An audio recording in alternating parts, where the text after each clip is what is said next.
Look, the greatest strengths of the existing model, the existing democratic Westminster system that we have, is the notion of representation. And I think that's really important.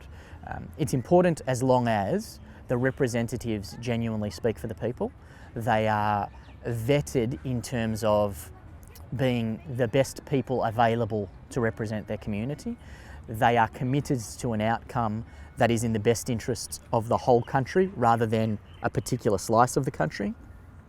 But the representation model is a great model and has a lot of merit.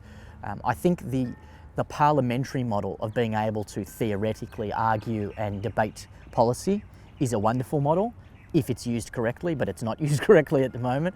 It's usually a point scoring exercise. It's about throwing people out and trying to stack the position so that you can get, it's a lot of horse jockeying to get bills through.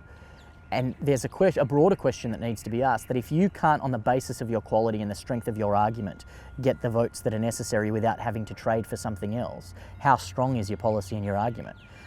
And that's a broader question that's not being asked in the community. That if you have to literally cajole and take months and months and months to get a piece of legislation through, how good is it, really? Is it really speaking to the audience? There's another thing that sits in and amongst this, which is the idea of mandate. And we hear a lot about mandates now in the current political cycle, both in Australia and more broadly. And people say that because they've been elected with 51% of the vote, they have a mandate to do whatever they want. And that's just a complete nonsense. I mean, in no way does going to an election on 2 or 3 issues provide you a mandate to do whatever you want in 1,000 other issues. Unless you are talking to the people about what they want, the word mandate should be put in a box, locked up and never allowed out again. But again, those conversations aren't happening a lot.